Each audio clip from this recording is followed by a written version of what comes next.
Meu nome é Vincent Lafargue. Durante muitos anos minha vida foi um verdadeiro turbilhão. Quando tinha 25 anos, estava sempre correndo contra o tempo, como se o próprio relógio fosse meu maior inimigo. Durante o dia, lecionava francês em uma escola secundária, e à noite me transformava em locutor de rádio. Nos intervalos, mergulhava no teatro. Meu calendário era uma confusão de compromissos sobrepostos, e a única coisa que me parecia importante era ocupar cada segundo com algo produtivo. Não havia espaço para pausas, reflexões ou espiritualidade. Embora me considerasse católico, minha fé parecia distante, sem nenhum lugar real na minha rotina. O que realmente importava era a velocidade. Estava sempre indo a algum lugar, sem nunca parar. Lembro-me claramente de uma noite que mudou tudo. Estava voltando para casa após um dia cansativo, pilotando minha moto pelas ruas de Genebra. O vento frio cortava minha pele, e minha mente ainda estava absorvendo os compromissos do dia seguinte. Foi nesse momento que algo estranho aconteceu. Ao parar no semáforo vermelho, percebi que nos últimos meses, havia começado a repetir uma palavra constantemente: rápido. Tudo tinha que ser rápido: meu café da manhã, minhas aulas, minhas conversas, meus deslocamentos. Até minhas orações, que eram escassas, se tornaram apressadas, quase automáticas.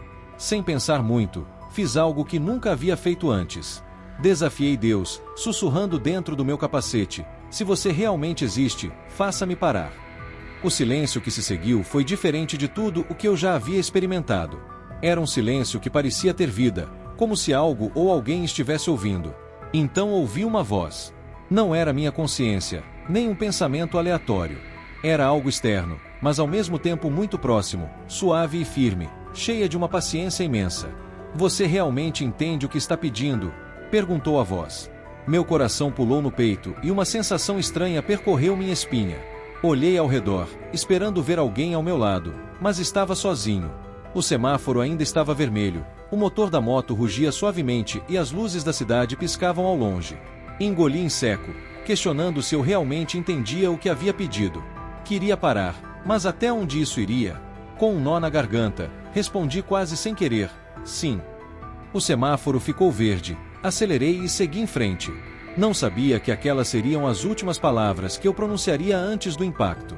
Alguns metros à frente, enquanto estava a cerca de 80 km por hora, uma sombra surgiu diante de mim, um carro que apareceu do nada, como se tivesse se materializado no meio da estrada. O trecho em que eu estava era conhecido por criar uma ilusão de ótica, ocultando veículos uns dos outros. Não tive tempo de reagir. A colisão foi brutal. O mundo se transformou em um borrão de luzes e um estrondo ensurdecedor preencheu meus ouvidos. Num instante, meu corpo foi lançado da moto, e por um segundo que pareceu eterno, flutuei no vazio. Não havia controle. O tempo parecia ter parado. Então o asfalto me acolheu de forma brutal, e tudo ficou escuro. A escuridão não era simplesmente ausência de luz, mas um vazio absoluto. No entanto, não me parecia assustadora. Era como se eu tivesse sido arrancado do mundo e colocado em um lugar onde o tempo e o espaço não tinham mais sentido. Não havia começo, nem fim, apenas um silêncio profundo e infinito. Eu não sentia meu corpo, nem dor, nem frio, nem calor. Era como se minha consciência estivesse mais pura, uma forma de existir, mas de uma maneira diferente. Foi então que algo começou a mudar. Pequenos pontos começaram a surgir ao meu redor, como se minha mente estivesse tentando reconstruir a realidade. Sons distantes, vozes indistintas, o cheiro de ferro e sangue. Minha visão se tornava um campo embaçado de luzes vermelhas e azuis piscando. Eu estava observando a cena de cima. Demorei alguns momentos para entender o que estava vendo. Abaixo, um grupo de pessoas corria de um lado para o outro, e no centro delas, um corpo estava estendido no asfalto. Alguém tentou cobri-lo, outros se afastaram com expressões de horror. Foi então que percebi: aquele corpo era eu. O impacto havia sido imediato, mas como era possível? Eu estava vendo a mim mesmo, embora não sentisse nenhuma conexão com aquele homem ferido. O sangue escorria pelo asfalto, criando pequenos riachos escuros que refletiam as luzes da cidade. A motorista do carro estava perto, pálida, com as mãos no rosto, como se tentasse afastar a cena de seus olhos. E embora tudo isso estivesse acontecendo, uma estranha sensação de paz me envolvia. Não havia medo, nem dor, apenas uma serenidade absoluta. Não havia pânico. Não havia desespero. O tempo parecia diferente ali, fluido, sem as limitações das horas e minutos. Eu podia perceber cada detalhe: o reflexo do farol no asfalto molhado pela fina chuva, os lábios tremendo da motorista, os gestos apressados do policial que havia chegado antes da ambulância. Eu sabia que de alguma forma deveria estar morto, mas de maneira estranha, não me sentia assim. Eu simplesmente existia. Foi quando percebi um som contínuo e mecânico, algo que contrastava com a serenidade do momento. Era um som repetitivo, quase irritante, como um beep que se repetia sem parar. Aos poucos, comecei a identificar a origem. Vinha de um monitor cardíaco. E naquele instante, uma compreensão aterradora me invadiu. Eu estava em um hospital. Minha percepção foi se ajustando aos poucos, e de repente não estava mais flutuando sobre o asfalto. Agora me encontrava acima de uma sala fria e branca, cheia de equipamentos médicos. Meu corpo estava deitado em uma maca, conectado a fios e tubos. Médicos e enfermeiros corriam ao redor, falando com urgência, mas suas palavras soavam abafadas, como se eu estivesse ouvindo tudo debaixo d'água. Então o som do monitor mudou. O beep se tornou uma linha reta. Meu coração havia parado. Foi nesse momento que algo aconteceu, um puxão não no meu corpo, mas na minha própria essência. Uma força invisível parecia me levar para além daquele hospital, além de tudo que eu conhecia. Fui envolto por uma sensação difícil de descrever. Não era medo, nem dor, nem alegria. Era algo como um chamado. E então vi uma luz. Mas não era uma luz comum, como o sol ou qualquer outra fonte de iluminação que já tivesse visto. Era uma luz pura, absoluta, intensa, mas sem calor, sem queimar. Ela preenchia tudo ao seu redor, emanando uma presença viva, um calor que acolhia. Foi quando percebi que aquela luz não era apenas luz, era alguém. Não precisava de explicações. Eu sabia quem estava diante de mim. Ou melhor, sabia quem se tratava. Não era apenas uma presença qualquer, era o amor. Mas não um amor humano, cheio de falhas e condições. Era algo maior, algo além de qualquer compreensão humana. Sentia que aquela luz me conhecia de uma maneira profunda, mais do que eu mesmo me conhecia. Era como se cada parte de mim estivesse exposta ali, sem julgamentos, sem condenação, apenas acolhimento. Pela primeira vez na vida, senti que estava completo. Não havia pressa, nem urgência. Apenas uma sensação de pertencimento absoluto, um convite silencioso e claro. Eu poderia ir além, cruzar aquele limiar e mergulhar naquilo que me chamava. Mas no fundo, sabia que ainda não era o meu momento. A luz parecia me envolver completamente, e por um momento, senti que o peso de toda a minha existência havia desaparecido. Preocupações, arrependimentos, medos, tudo isso não existia mais. Estava diante de algo que transcendia qualquer conceito humano, algo que as palavras nunca poderiam descrever com precisão. Mas o mais impressionante foi quando percebi que aquela luz, aquela presença, não só me conhecia, mas também me amava incondicionalmente. Era um amor que não pedia nada em troca, que não questionava os erros que eu havia cometido. Era um amor que simplesmente existia. Eu queria ficar ali, para sempre. Mas então, como se algo me chamasse de volta, senti uma mudança sutil, quase imperceptível. No começo a luz continuava ali, mas algo começou a contrastar, como se houvesse um lembrete de que ainda havia algo inacabado. Comecei a recordar minha vida, não como um filme passando diante de mim, mas como um chamado silencioso. Sabia que, se quisesse, poderia continuar e cruzar aquele limiar. Mas ao mesmo tempo, sentia que ainda havia algo a fazer, algo que não estava concluído. Era como se minha jornada ainda não estivesse completa. E naquele instante, sem que nenhuma palavra fosse dita, soube que precisava voltar. Mas voltar significava abandonar aquela paz, aquela plenitude. Foi uma decisão difícil, mas de alguma forma, sabia que não era realmente uma escolha minha. Era como se algo maior já tivesse decidido por mim. Quando percebi que voltaria, foi como uma ruptura abrupta daquela sensação de total plenitude. Até aquele momento, eu não tinha dúvidas de que estava no lugar onde pertencia. Mas de repente, uma nova percepção me invadiu. Ainda havia algo essencial a ser cumprido. Não houve palavras, nem um comando audível, mas a certeza era inquestionável. A luz que antes me convidava de forma tão acolhedora, agora parecia estar ali apenas para garantir que eu não fosse rejeitado. Eu simplesmente ainda não pertencia totalmente a ela. Uma parte de mim quis resistir, quis implorar para ficar, quis argumentar que nunca havia sentido algo tão verdadeiro.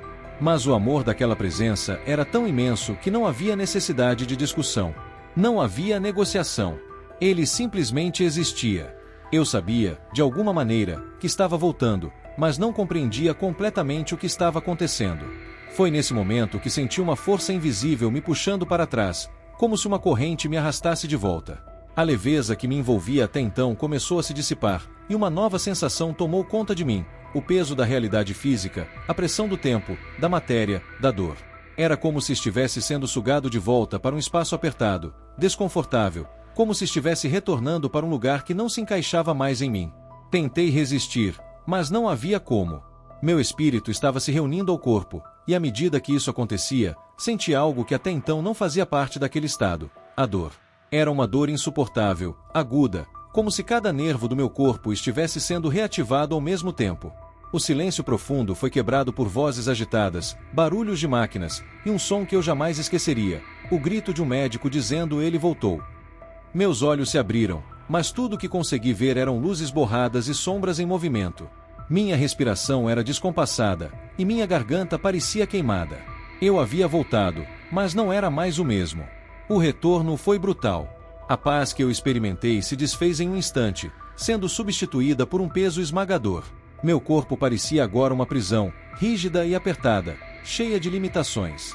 Cada célula parecia gritar, como se eu tivesse sido arrancado da morte de maneira forçada. A dor não era apenas física, era algo mais profundo, como se minha alma resistisse à ideia de estar ali novamente. O ar queimava meus pulmões a cada respiração, e meu coração batia descontrolado, como se ainda estivesse decidindo se queria continuar funcionando. Em meio a esse caos, ouvi vozes ao meu redor. Médicos e enfermeiros corriam para estabilizar minha condição, e o ambiente estava carregado de incredulidade. "Ele estava morto", murmurou alguém, como uma confissão. Mas eu voltei. Nos dias seguintes, minha recuperação foi extremamente lenta e dolorosa. Meu corpo parecia não mais meu, um fardo com o qual eu não conseguia me reconectar. Cada movimento me causava dor, e até mesmo meus pensamentos pareciam fora de lugar, como se eu estivesse flutuando entre dois mundos. O hospital se tornou meu novo lar temporário, e logo comecei a ser tratado como um fenômeno. Os médicos me visitavam com expressões de perplexidade, como se tentassem entender o que realmente havia ocorrido. Mas a verdade é que eu mesmo não sabia como explicar. Eu não queria contar a ninguém sobre a luz, sobre o amor que senti, sobre a certeza de ter estado diante de algo muito maior. Como poderia explicar isso sem parecer insano? Como colocar em palavras algo que nem mesmo minha mente conseguia processar totalmente? No entanto, dentro de mim, havia uma certeza indiscutível de que o que vivi foi real, mais real do que qualquer outra experiência que eu tivesse tido até então. Ainda assim, minha mente já não funcionava da mesma maneira. A experiência deixará uma marca em mim, algo que eu não podia ignorar. Nos primeiros dias no hospital, tentei me convencer de que tudo não passava de um delírio causado pelo trauma, uma alucinação induzida pela dor e pelos medicamentos. Mas essa explicação começou a desmoronar. Eu podia esquecer muitos detalhes do acidente, do impacto, do que aconteceu antes da colisão, mas não conseguia esquecer a presença que senti. Não conseguia esquecer a sensação de ter sido despido completamente, e ao mesmo tempo, amado incondicionalmente. Mais do que isso, a morte já não me assustava. Era como se algo dentro de mim tivesse se dissolvido, deixando em seu lugar uma certeza absoluta. A vida não acabava ali, e eu não poderia mais viver da mesma maneira. Nos dias que se seguiram, apareceu uma visita inesperada: o capelão do hospital. Nunca fui hostil com os religiosos, mas sempre considerei a fé algo distante, quase desnecessário, algo que não se encaixava na minha vida pragmática e agitada. Mas esse homem insistia em me visitar, mesmo quando eu o rejeitava educadamente. No começo, pensei que ele fosse apenas mais um daqueles que queriam me convencer a crer em algo. Porém, com o tempo, percebi que ele não estava ali para pregar. Ele estava ali. Não tentava impor palavras nem respostas prontas. Apenas ouvia, e quando falava, dizia exatamente o que eu precisava escutar. Foi ele quem me ajudou a enxergar o que eu ainda não conseguia. Deus não causou meu sofrimento, tampouco foi o responsável pelo acidente. Ele esteve comigo em cada momento, no impacto, na dor, no silêncio. E quando meu corpo se despedaçava no asfalto, ele me acolheu. Percebi naquele instante que não estava apenas retornando à vida, mas sendo chamado para algo maior. À medida que as semanas passavam e meu corpo se recuperava, algo mais profundo acontecia dentro de mim. Antes minha vida era guiada por velocidade, metas e a compulsão de não desperdiçar um segundo sequer. Agora havia dentro de mim um novo tipo de silêncio, não o do vazio, mas o da consciência. A experiência que tive não foi apenas uma visão sobre o que existe além, foi um chamado, um despertar. Eu sabia. Só não sabia ainda o que fazer com isso. Poderia ter ignorado, recomeçado do ponto onde parei, voltado ao ritmo de antes como se nada tivesse acontecido. Mas só de pensar nisso, algo dentro de mim se revoltava. Parecia uma traição a tudo que me havia sido revelado. Então, pela primeira vez, resolvi procurar respostas. Passei meses estudando religiões, filosofias e relatos de pessoas que viveram experiências parecidas. Li sobre meditação profunda, estados alterados de consciência, mas nada parecia capturar, de verdade, a dimensão do que eu vivi. Aquela luz que me envolveu não era um símbolo, nem um truque do cérebro. Era uma presença viva. E ela me conhecia como ninguém jamais conheceu. Durante essa busca, 2 momentos foram decisivos. O primeiro foi quando assisti a uma palestra do Dalai Lama. Ele falava sobre a importância de reconectar-se com a fé e a tradição onde nascemos. Mesmo tendo mantido a espiritualidade à distância por tanto tempo, senti como se aquelas palavras fossem dirigidas diretamente a mim. O segundo foi quando ouvi um locutor de rádio cuja voz mexeu comigo de um jeito que não soube explicar. Descobri que aquele homem era sacerdote. E foi aí que entendi, eu precisava dar um passo, não racional, mas quase instintivo. Visitar um seminário não foi uma decisão calculada. Foi algo que simplesmente aconteceu. Quando entrei lá, senti uma familiaridade que não conseguia explicar, como se uma parte de mim soubesse que aquele era o lugar certo. A surpresa maior foi reencontrar o capelão do hospital, o mesmo que me escutou nos dias mais sombrios. Ele sorriu como se já soubesse que eu voltaria. E naquele instante, entendi o que antes me parecia impossível. Minha vida agora tinha direção. Aquilo que antes evitei, a espiritualidade, o compromisso com algo maior, agora era o que mais fazia sentido. O caminho da formação não foi fácil. Foi desafiador, intenso. Mas a cada passo, eu tinha certeza de estar indo na direção certa. A luz que me acolheu quando cruzei o limiar da vida e da morte continuava comigo. Não se apagou. Apenas me mostrou a estrada. Anos depois, já ordenado sacerdote, voltei ao mesmo hospital. Não como paciente. Caminhei pelos corredores onde antes lutei pela vida, e vi rostos cansados, mãos frágeis segurando lençóis, olhares cheios de medo. E mesmo diante de tudo isso, senti algo familiar. A mesma presença de antes. E percebi com clareza, minha missão era estar ali. Não para salvar, curar ou pregar, mas para acompanhar, ouvir, oferecer presença. Ser esperança, mesmo no silêncio. Eu que um dia pedi a Deus que me fizesse parar, agora entendo. Ele não me parou, apenas me redirecionou. E desde então nunca mais precisei olhar para trás. Muito obrigada por assistir até aqui. Não se esqueça de se inscrever no canal e ativar as notificações para não perder nenhum testemunho. Nos vemos no próximo vídeo.